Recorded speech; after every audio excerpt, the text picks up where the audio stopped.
I've been going back and forth and making a full-length video about this for my channel, but I think this is a better way to go about it because I think more people will see it this way. Now, as we're seeing a lot of anti-trans legislation, there have been a lot of comparisons to eugenics and genocide in general. Surprised this is happening. As a queer and trans disability advocate and activist, unfortunately, I'm not surprised in the slightest. So here's a little history lesson on why that is and what you can do to be a better activist. Now, the thing is, all oppression is connected and it's all rooted in ableism. Slavery and racism is justified because Black people are seen as biologically inferior to whites.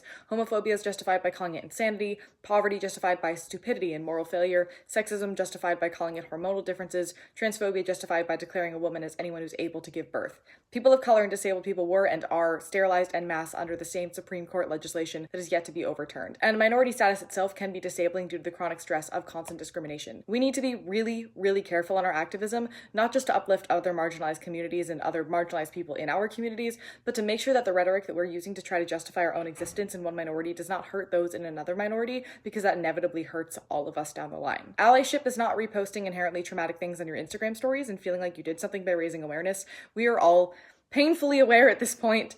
It's learning our history, it's fighting legislation, and it's reaching out to your marginalized friends and asking them how they're doing, if they're okay, and how you can support them as they process this. It's not just saying you want to uplift the voices of others, but actually doing so.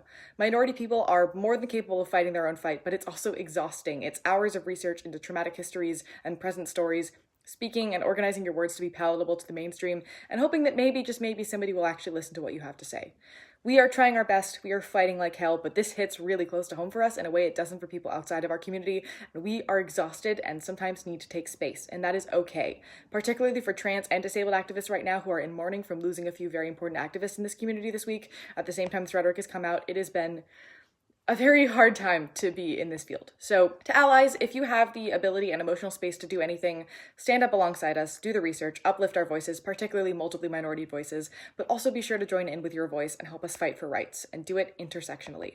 Sending my love to everyone, particularly those most affected right now. Love you all.